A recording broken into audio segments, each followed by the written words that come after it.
Mon frère, l'enfant chéri de la famille, s'est moqué de moi à la fête de Noël, tu ne es rien d'autre qu'un sans-abri. Il a même engagé un détective privé pour exposer ma vie après que j'ai coupé les ponts avec notre famille toxique. Mes parents souriaient en coin, attendant de me voir humilié.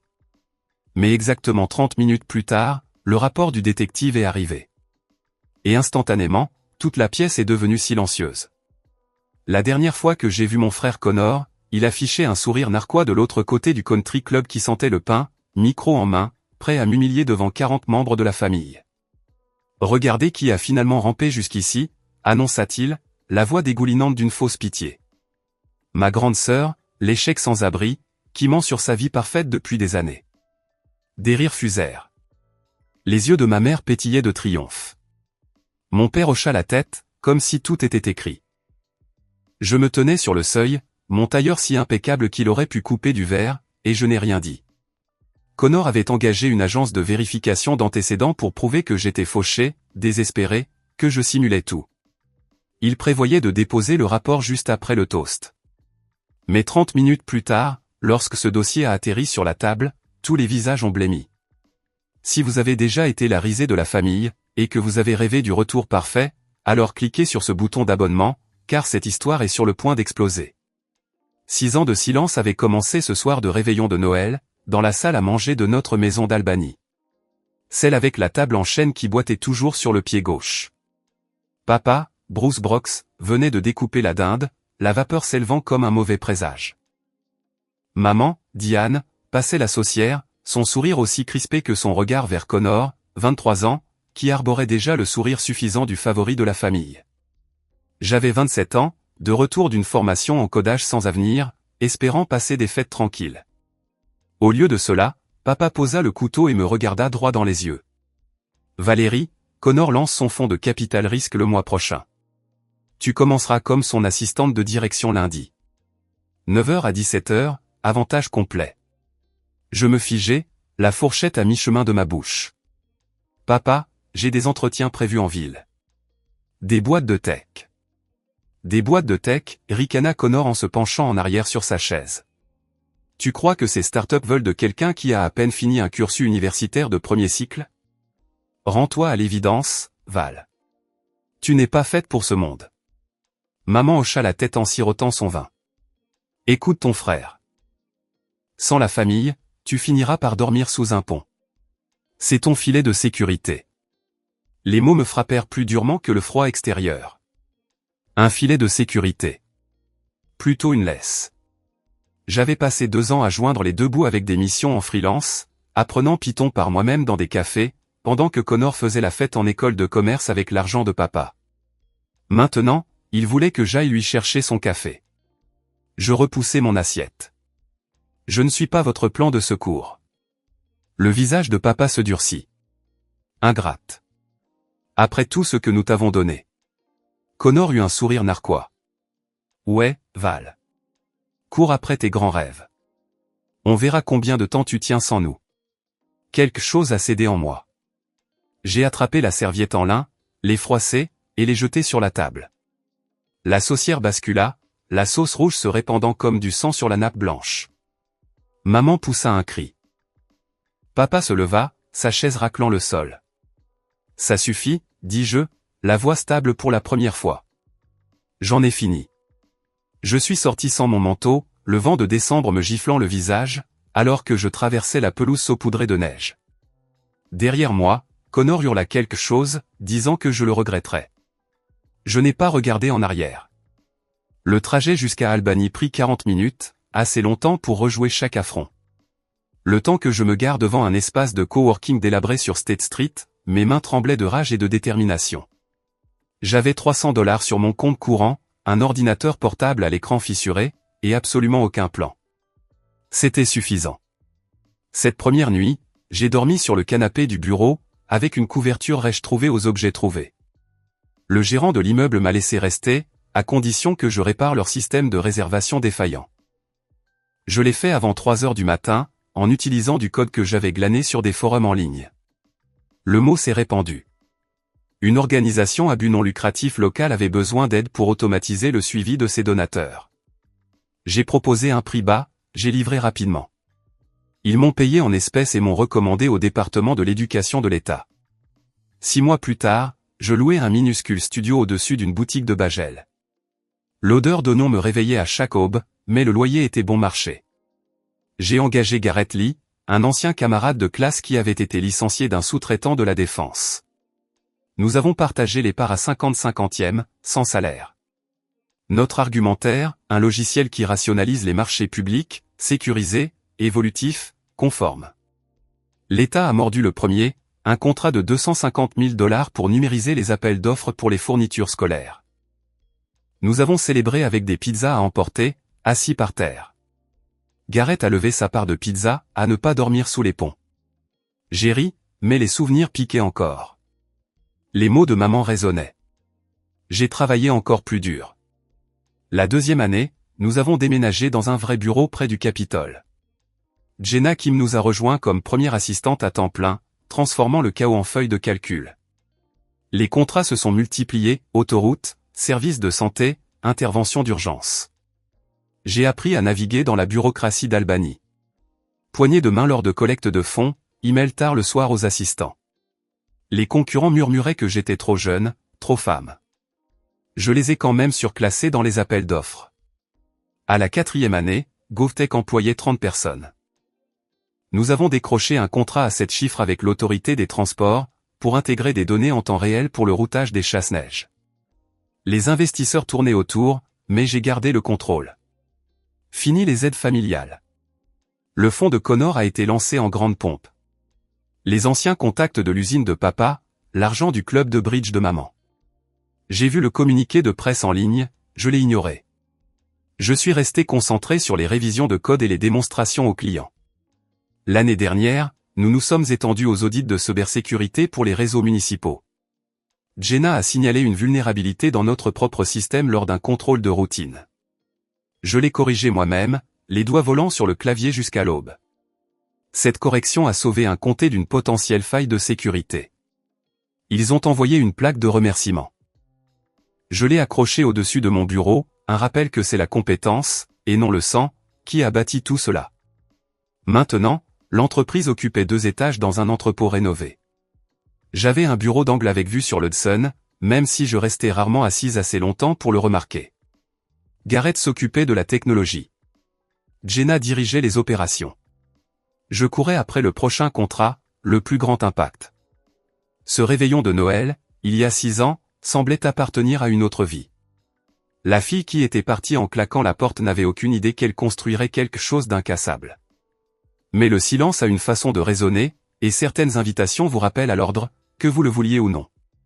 Mon téléphone a sonné à 14h17, pendant une réunion sur un contrat d'État. L'écran affichait un nom que je n'avais pas vu depuis des années, Riley Reid. Ma cousine Riley Reid, la plus jeune, qui avait transformé le journalisme freelance en une chasse à plein temps au scoop à travers New York et au-delà. Son message est tombé comme un titre de journal. Papy Harold est de retour à l'hôpital. Les médecins disent que ce Noël pourrait être son dernier. Fête au country club. Reviens, Val. Il n'arrête pas de demander après toi. J'ai verrouillé la porte de la salle de conférence, le clic résonnant dans le silence. Riley était toujours resté en marge pendant les guerres familiales, envoyant des mèmes pour les anniversaires et des nouvelles neutres depuis la ville. Son instinct de journaliste pour la vérité rendait son message impossible à ignorer. J'ai réduit le document d'appel d'offres, 3 millions de $ en jeu pour un logiciel de routage d'urgence, et j'ai ouvert ma boîte de réception professionnelle. Un nouveau transfert me faisait face, envoyé depuis mon adresse à n.alley@backgroundnick.com à 1h03 du matin. Sujet, VE-Brox, demande de dossier complet. Les pièces jointes incluaient mon rapport de dépenses du 3e trimestre, une invitation pour le dîner du gouverneur sur les infrastructures, et une photo granuleuse de moi quittant le garage du bureau il y a 3 nuits. L'horodatage était clair. Le transfert provenait d'une adresse IP interne, mais le champ de l'expéditeur montrait mon nom. Quelqu'un avait usurpé mon accès. J'ai envoyé la chaîne de mai à l'informatique avec une seule ligne, tracée maintenant. Urgent, audit complet. Avant qu'il ne réponde, Gareth a appelé. Val, lâche tout. Il faut qu'on parle. Connor vient de lancer l'arme nucléaire. Il a contacté le cabinet de Nolan Hay à Manhattan, des spécialistes des antécédents, des anciens des forces de l'ordre. AI est en train de récupérer tes déclarations de revenus, tes titres de propriété, même des photos de surveillance de notre hall. Connor veut un dossier complet pour la fête, imprimé, relié, distribué comme des cartes de vœux à toute la liste des invités. Je me suis levé, arpentant la moquette. Source. Un ancien contact au bureau de AI. Il facture ça comme un projet de vérification familiale. La citation exacte de Connor prouvait qu'elle ment sur son fantasme de PDG depuis des années. Le message de Riley brillait sur le second écran. L'invitation n'était pas un hasard. Connor avait besoin d'un public pour sa révélation, et l'état de papy offrait l'appât parfait. L'informatique a répondu en quelques minutes. Usurpation via un identifiant temporaire créé hier. Révoqué. Aucune autre faille détectée. Recommandons une réinitialisation du mot de passe et l'application de l'authentification multifacteur. Garrett a ajouté, AI est minutieux. S'il creuse assez profond, il pourrait aussi trouver des dossiers sur Connor. Mais ce n'est pas garanti. Tu y vas à l'aveugle. J'ai pesé le risque. Rester à l'écart, laisser Connor contrôler le récit sans opposition. Ou me présenter, le forcer à jouer sa carte en public. Vol pour Albany, ai-je texté à Jenna. Demain matin, premier disponible. Riley a répondu instantanément. Je viendrai te chercher à l'aéroport. Papy sera ravi. Il a souri quand je lui ai dit que tu pourrais venir. J'ai ouvert un nouvel email adressé à Nolan AI. Aucun sujet. Réunion directe demain. Votre bureau, 10 heures. Sa réponse est arrivée en moins d'une minute. Confirmé. Venez seul. Les pièces du puzzle s'emboîtaient. Connor jouait l'offensive, pensant qu'il avait toutes les cartes en main. Il ne savait pas que je venais d'entrevoir les siennes. Le bureau de Nolan se trouvait derrière le Capitole, les stores à demi baissés contre le soleil d'hiver qui filtrait à travers les arbres nus. Je suis arrivé à 9h57, le manteau saupoudré de neige après la courte marche sur la place. Nolan AI se leva d'un bureau en métal encombré de dossiers, un seul moniteur brillant d'une lueur bleue, et une tasse de café cerclée de taches. Début de la quarantaine, cheveux coupés courts, cravate de travers comme s'il avait veillé toute la nuit. Valérie Brox, dit-il en désignant la chaise en face. Pas de poignée de main, pas de bavardage. Je me suis assise, ma mallette sur les genoux. Vous savez pourquoi je suis là? Il hocha la tête, déverrouillant un tiroir avec une clé de sa poche. Connor a payé la moitié d'avance, $10 000 virés hier. Il veut le solde au country club, des copies papier distribuées comme des cadeaux. Il posa 2 épaisses enveloppes sur le bureau, étiquetées au marqueur noir. Mais je ne livre pas de demi-vérité. Première enveloppe, VE Brox, profil professionnel vérifié. Il étala les pages lentement. Le premier document, contrat d'état de $50 millions sur 5 ans pour un logiciel intégré de gestion des marchés publics. Ma signature à l'encre bleue à côté de celle du gouverneur, lors de la cérémonie de signature en avril sur les marches du Capitole. Ensuite, les titres de propriété du Pantouse d'Albany, achetés comptant il y a 2 ans. Le relevé de clôture montrant le paiement intégral depuis un compte professionnel. Des résumés d'investissement détaillant des avoirs diversifiés dans des fonds indiciels et des obligations municipales. Liquidité totale dépassant les 8 chiffres. Aucune dette en cours, à part une ligne de crédit renouvelable d'entreprise à un taux préférentiel -1. Des photos d'événements, moi sur scène au sommet annuel sur les marchés publics technologiques, Jenna coordonnant la logistique en arrière-plan. Une autre de Garrett faisant une démonstration de la plateforme à une salle d'auditeurs. Nolan tapota la copie du contrat. La trajectoire de croissance de votre entreprise correspond à chaque déclaration publique. Revenu en hausse de 30% d'une année sur l'autre. Taux de rétention des clients de 98%. Aucun signal d'alerte dans les impôts, aucune saisie, aucune plainte auprès du comité d'éthique de l'État. Je gardais une expression neutre. Pouce-table. Et la seconde? Il hésita, jetant un coup d'œil vers la porte comme pour vérifier s'il y avait des oreilles indiscrètes. Celle-ci est officieuse. Seconde enveloppe, c'est Brox, transaction financière non autorisée. Des confirmations de virement, 6 transferts distincts de son fonds de capital risque vers une entité des îles Caïmans enregistrée sous une société écran, puis redirigé vers son compte courant personnel à Manhattan. Total cumulé, $1,2 million sur 14 mois. des emails de partenaires joints, l'un exigeant le remboursement, qualifié de « frais de conseil stratégique », un autre menaçant d'une action en justice s'il n'était pas restitué avant la clôture du trimestre. Une note interne de Connor à son directeur financier, retarder l'audit externe jusqu'après l'événement familial des fêtes, utiliser le drame pour détourner l'attention. Mes doigts tracèrent les numéros de virement, chacun un clou dans son cercueil. Vous me donnez ça. Nolan se pencha en arrière, sa chaise grinçant. J'ai un frère cadet. Mes parents l'ont couronné l'enfant prodige, bourse complète à l'université pour le baseball, capital de départ pour sa première start-up. J'ai couvert ses découverts, ses mauvais investissements, jusqu'à ce qu'ils disparaissent avec mon fonds de retraite et me laissent tout sur les bras. Connor me traite comme le réparateur de la famille. Je ne joue plus ce rôle. Il poussa les 2 enveloppes vers moi. Coin net, ce sont des doubles. Les originaux restent dans mon coffre jusqu'à ce que je décide de la suite. Vous entrez à cette fête en sachant exactement ce qu'il détient, et ce qu'il cache. Pourquoi trahir votre client? Demandai-je en sécurisant les enveloppes. 2 nuits avant la fête, ma boîte de réception s'est allumée à 23h43. Un email de Ryan, mon cousin du côté de ma mère, et l'avocat d'affaires de la famille pour les fiducies, les successions et les litiges d'usine. Objet, avis formel, cesser toute interférence avec Harold. L'entête indiquait, groupe juridique d'Albany. 3 paragraphes serrés exposaient des menaces polies.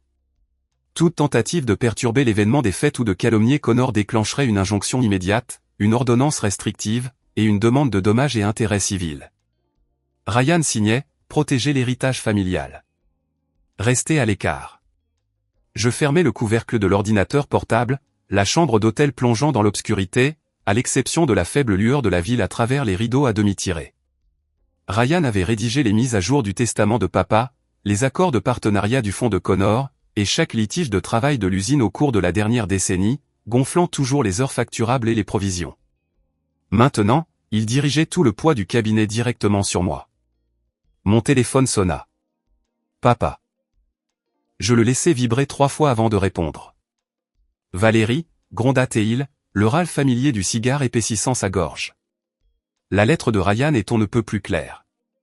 Connor dit que tu cherches encore les ennuis, que tu déterres de vieilles histoires. Viens si tu insistes pour montrer ton visage, mais assieds-toi dans un coin. Pas de discours, pas de scène. Harold est fragile, ne le stresse pas avec tes drames. Je viens pour papy, répondis-je, la voix ferme. Il laissa échapper une bouffée de fumée, audible. Toujours la rebelle. Le fonds de Connor vient de clôturer une autre levée. Les investisseurs font la queue. Toi, tu bricoles toujours dans ta start-up de garage. Ne gâche pas la soirée pour tout le monde. Clic, la ligne se coupa. Jenna m'envoya un texto quelques secondes plus tard. Option de vol pour Albany envoyée. Départ le plus tôt, 8h15 demain. J'ai ouvert la liste des invités que Riley m'avait transmise plus tôt dans la semaine. 40 participants confirmés, fournisseurs clés, donateurs de charité, 2 sénateurs d'État, le directeur du budget, et le chef des marchés publics. Notre offre pour l'entretien des autoroutes nécessitait une dernière signature. Une conversation informelle autour des amuse-gueules pourrait sceller l'affaire avant la nouvelle année fiscale. La voix de Papy Harold résonna, me rappelant nos leçons d'échecs d'enfance dans le bureau. La fin de partie compte, Val. Positionne tes pièces en premier. Je tapais une réponse à Ryan. On se voit là-bas. Laissez-le interpréter le ton. Café matinal avec Garrett dans le hall de l'hôtel. La vapeur s'échappait des gobelets en carton. Il fit glisser une petite clé USB sur la table. Sauvegarde cryptée des données clients. Si Connor essaie de pirater la démo pendant ta présentation, passe à ça instantanément. Pas d'interruption. Ryan pense que les menaces légales me font peur, dis-je en empochant la clé. Garrett sourit au-dessus de son expresso. Les avocats facturent la peur à l'heure. Toi, tu factures les résultats au contrat. Les options se sont cristallisées dans mon esprit, comme du code en cours de compilation. Option 1, sauter complètement l'événement. Connor gagne le récit sans contestation. Option 2, y assister à l'aveugle, réagir à tout ce qu'il sortira. Pas de préparation, risque élevé d'escalade. Option 3, y aller entièrement préparé, contrôler le résultat, transformer sa scène en la mienne. Le choix 3 était verrouillé. Papy méritait une visite pendant qu'il avait encore des forces. Les sénateurs méritaient une présentation directe sur les indicateurs d'efficacité. Connor méritait qu'on lui tende un miroir. Jenna a confirmé par texto, vol réservé. Voiture privée jusqu'à l'hôtel à l'atterrissage. Riley a suivi, Papy s'est ranimé quand j'ai mentionné que tu pourrais venir. Il a demandé si tu jouais toujours aux échecs. Ma réponse, dis-lui que la reine est prête à bouger. L'horloge marqua 7 heures pile. J'ai voyagé léger, un bagage à main, un tailleur repassé et suspendu, un ordinateur portable chargé. C'était l'heure.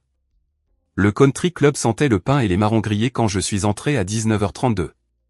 Le lustre du hall jetait une lumière dorée sur les guirlandes de sapins drapées sur les rampes en acajou. J'ai tendu mon manteau de laine au préposé, le tailleur noir en dessous, impeccable et sans un pli. Riley m'a repéré immédiatement depuis une table haute près du bar, sa robe rouge vive contrastant avec les verres et les ors sourds. Elle m'a fait signe, un carnet de journaliste discrètement glissé dans sa pochette. Val, tu es venu. Elle m'a serré dans ses bras, rapidement, la voix basse. Papy est dans la banquette du coin. Il est faible mais éveillé, et il demande après toi toutes les 5 minutes. J'ai hoché la tête. Montre-moi le chemin, nous nous sommes faufilés à travers des groupes de parents et de relations d'affaires. Le murmure des conversations se mêlait aux douces mélodies d'un quatuor à cordes jouant des chants de Noël. Papy Harold était assis, soutenu par des oreillers dans une banquette doublée de velours. Un tube à oxygène discret sous son nez, ses yeux toujours vifs malgré sa fragilité, s'illuminèrent quand il me vit. Je me suis agenouillé à côté de lui, j'ai pris sa main fine. Gambidam, murmura-t-il, la voix rauque mais amusée. Accepté, répondis-je en serrant doucement. Papa se tenait à proximité, un whisky sec à la main, saluant de vieux fournisseurs de l'usine en smoking. Maman s'affairait avec les centres de table sur la table la plus proche, un collier de perles serré à son cou, le sourire étudié. Connor tenait le crachoir près de la cheminée en pierre, entouré d'un demi-cercle d'investisseurs et de partenaires de capital risque. Son rire était fort et confiant. Il ne m'avait pas encore remarqué. Le personnel circulait avec des plateaux d'argent garnis de gâteaux de crabe, de mini-bœuf Wellington et de flûtes de champagne. J'en ai accepté une, les bulles étaient fraîches, et j'ai balayé la pièce du regard à la recherche des sénateurs. L'un discutait avec le directeur du budget de l'État près de la table des desserts, chargé de bûches de Noël et d'écorces de menthe poivrée. Ouverture parfaite. Connor s'est approché du podium à l'avant, tapotant le microphone. Un sifflement aigu a coupé le brouhaha, puis sais-tu alors qu'il l'ajustait. Tout le monde, un petit toast avant de nous asseoir pour le dîner. Les invités se sont tournés, les verres levés. Il rayonnait, un dossier épais dans sa main gauche, la couverture estampillée d'un sceau d'enquête privée. La famille, c'est tout, commença-t-il, la voix projetée, surtout quand quelqu'un s'éloigne de la vérité et a besoin d'un petit rappel de ses racines. Des murmures parcoururent la foule. Maman sourit d'un air encourageant depuis sa place. Papa leva son verre plus haut, les yeux fiers. Connor ouvrit le dossier avec emphase. J'ai engagé les meilleurs professionnels pour vérifier certaines affirmations qui circulent. La transparence renforce la confiance, n'est-ce pas? Partageons les faits. Il fit passer des dossiers imprimés dans chaque rangée. Riley en reçut un de la personne à côté d'elle, fronça les sourcils, et me le glissa. Page de couverture en gras, rapport de vérification des antécédents de Valérie Brox. Connor lut à haute voix, arpentant la scène. Page 1, prétendu PDG de Gove Incorporated. Page 2, prétendu contrat d'État de plusieurs millions de dollars et actifs de luxe. Il tourna la page de manière spectaculaire, créant le suspense. Page 3. Sa voix se cassa en pleine phrase. La salle tomba dans un silence soudain et épais. Valérie Brox, présidente directrice générale, GovTech. Contrat de 50 millions de dollars avec le département de l'administration de l'État de New York. Forbes 30 Under 30, catégorie technologie, sélectionné cette année. Le microphone lui glissa des doigts, heurtant bruyamment le parquet poli. Le son résonna comme un coup de feu. La couleur quitta son visage, le laissant spectral sous les lumières. Ses yeux restèrent fixés sur la page, sans ciller. La serviette en lin de maman se froissa dans son poing, les jointures blanches. Papa fixait le sol, son verre figé à mi-chemin de ses lèvres, le whisky intact. Je me levai lentement, mon propre dossier ouvert à la main. Le logo de Forbes me fixait en retour. Saut officiel, profil complet, date de publication, 3 semaines plus tôt. Les invités chuchotaient, sortant leur téléphone pour chercher la liste en ligne. Riley se pencha, les yeux écarquillés. « Tu ne m'avais pas parlé de Forbes. » « Surprise, dis-je, la voix calme. » Connor retrouva assez de contenance pour balbutier, « Ça ne change rien. Le reste du rapport prouve. » Mais le bourdonnement de la salle s'intensifia. Un sénateur s'approcha directement de moi. « Madame Brox, votre démo de logiciel de routage du trimestre dernier. Des indicateurs impressionnants. Nous devrions discuter des délais de mise en œuvre. » Un autre investisseur près de Connor murmura, « Forbes. C'est du très haut niveau. » Papy Harold eut un petit rire depuis sa banquette, le son asthmatique mais triomphant. « Échec et mat, ma petite. » Le triomphe prévu de Connor s'évapora en quelques secondes, l'air chargé d'un renversement de situation. Connor tourna la dernière page. La pièce devint silencieuse, le cliquetis de l'argenterie oublié, au milieu de l'odeur persistante de dinde rôtie, de sauce au canneberge et de vin chaud à la cannelle. Son doigt trembla sur le papier épais et brillant, ses yeux s'écarquillant d'une incrédulité brute alors que les mots s'imprimaient dans son esprit. Ryan, positionné à 2 tables de là, près du stand du quatuor à cordes où les partitions voletaient légèrement dans le courant d'air des ventilations, se jeta en avant avec une vitesse surprenante et arracha le rapport des mains de Connor avant que quiconque puisse réagir ou intervenir. « Laisse-moi voir ça », exigea Ryan, sa voix, tranchante et autoritaire, coupant le silence stupéfait comme un marteau frappant le bois dans une salle d'audience bondée. Il ajusta ses lunettes cerclées de métal d'une main, parcourut rapidement la dernière section sous la lueur chaude des lustres, puis leva le document bien haut et lut à voix haute, projetant avec la cadence exercée d'un avocat chevronné s'adressant à un jury en audience publique. Connor Brox, transfert non autorisé de 1,2 million de dollars d'un fonds de capital risque vers des comptes personnels offshore et nationaux. Actuellement sous enquête active de la Security and Exchange Commission pour détournement de fonds, fraude sur les valeurs mobilières, manquement à l'obligation fiduciaire et violation potentielle de blanchiment d'argent. Des exclamations de stupeur fusèrent de tous les coins de la salle de bal. Les téléphones qui avaient été levés quelques instants plus tôt pour vérifier la mention de Forbes s'abaissèrent maintenant dans un choc collectif. Maman laissa tomber complètement sa serviette en lin, le tissu blanc et net s'affaissant sur ses genoux comme un drapeau de reddition. Le lourd verre à whisky en cristal de papa lui glissa des doigts et se brisa sur le parquet poli, le liquide ambré formant une flaque sombre et collante autour de ses mocassins vernis, l'odeur âcre montant pour se mêler aux arômes de fête. Les doubles portes à l'extrémité de la salle s'ouvrirent avec une force délibérée, les charnières grinçant bruyamment dans le vide sonore. 2 agents fédéraux en costumes sombres impeccables entrèrent, leur badge brillant d'un éclat doré sous les lustres qui se balançaient doucement à cause du courant d'air soudain. Division de l'application de la loi de la SEC. Connor Brox, éloignez-vous immédiatement du podium et gardez vos mains visibles. Connor recula contre le décor en bois orné de guirlandes lumineuses, les mains levées en une défense futile, paumes ouvertes.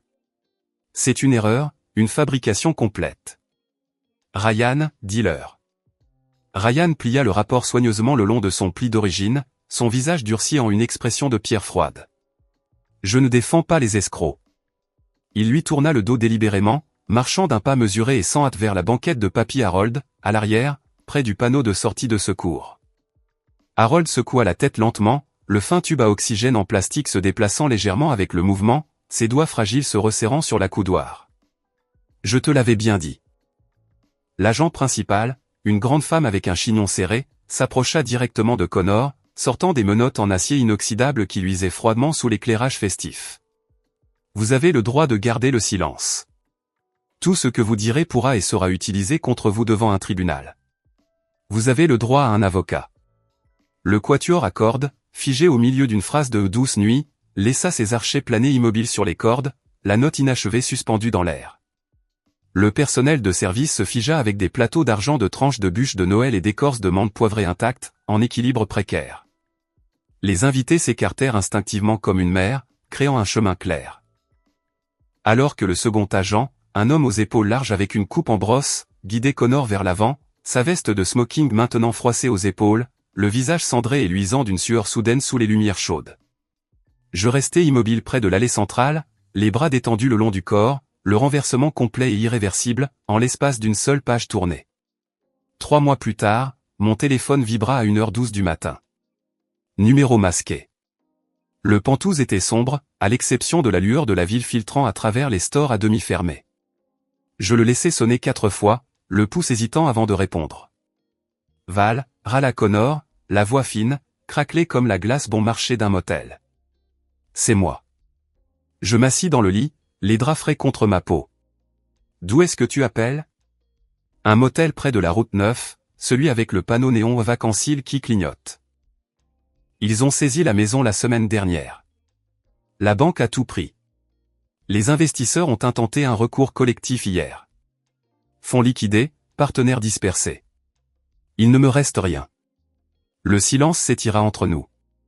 J'entendais le trafic lointain en arrière-plan chez lui. Une sirène hurlant quelque part sur l'autoroute, le faible bourdonnement d'un distributeur automatique. J'ai besoin d'aide, continua-t-il, les mots s'enchaînant plus vite. Juste un prêt pour recommencer. Un capital de départ. On est de la même famille, Val. Tu me dois bien ça, après tout. J'expirai lentement, calmement. Je ne te dois rien. Il plaida, le désespoir montant. Allez, les liens du sang sont plus forts. Nous sommes frères et sœurs. Le sang n'achète pas la loyauté. Mon ton resta plat, inflexible. Ce sont les conséquences de tes propres choix. La ligne cliqua alors que je mettais fin à l'appel. Je bloquai immédiatement le numéro, posai le téléphone face contre la table de nuit, et fixai le plafond jusqu'à ce que l'aube se lève. Les gros titres du matin confirmèrent la chute, la Security and Exchange Commission avait banni Connor de l'industrie pour 10 ans. Sanctions civiles en attente, actifs gelés, aucun appel interjeté. Je me versai un café dans la cuisine, regardant le fleuve Hudson couler, impassible, en contrebas. La leçon était scellée, la parenté ne vaut rien sans la confiance. Oh, that's a cool. Oh, and what's that? What is that? Black and gold. Black and yellow, black and yellow. You guys know that song? That's cool. I mean, yeah, it's kind of about time they added different colors to this game. Like, seriously, people are starting to ask questions. What the hell is this? Oh my god. It is literally... Oh! Whoa! Whoa! Whoa! Dude! I told you, I love Scotland is gonna give me a good seed. Genuinely, this is what I said. It's happening. What is this? A lodestone? Does anyone know what that is? I think one of you knows what that is. And there's gold blocks. I want to get that.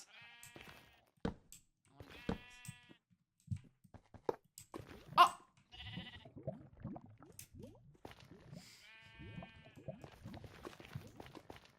Okay.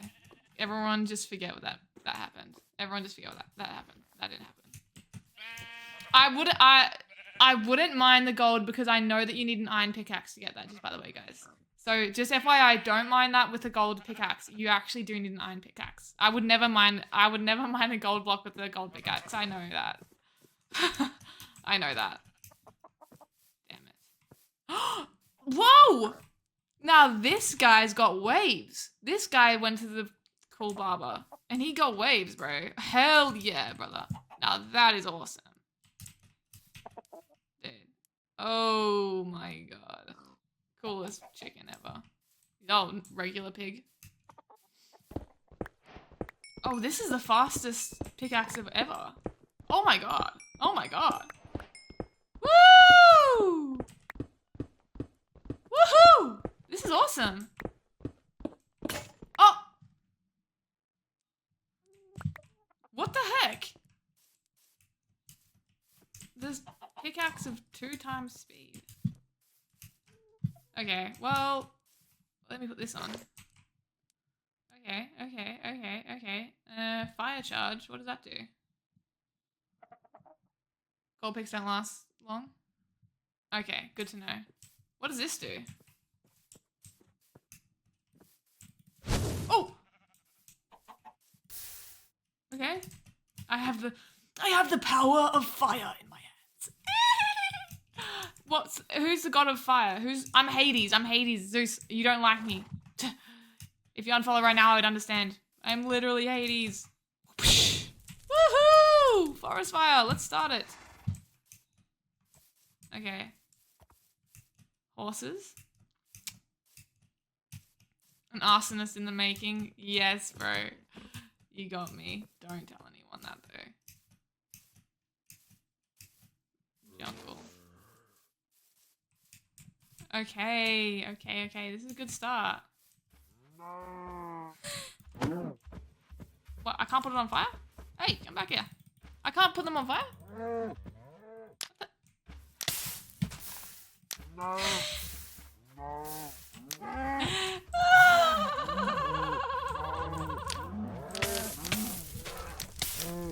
Oh, this guy's invincible. Oh, this guy is a tough one.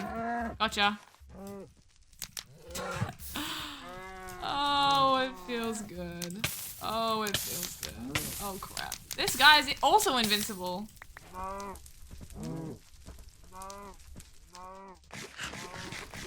Right.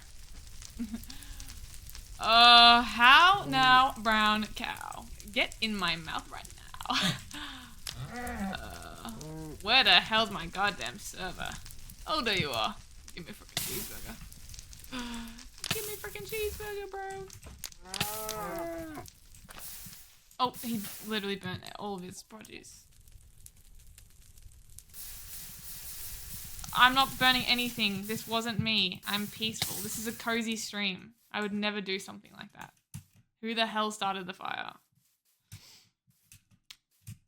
Game named I Love Scotland and now I'm burning Highland cows. Is this problematic? Do I have to make another apology video? Well, guess what? I don't even care! Yeah, I'm crazy. Okay. Let me actually start, like, doing something. With the skin.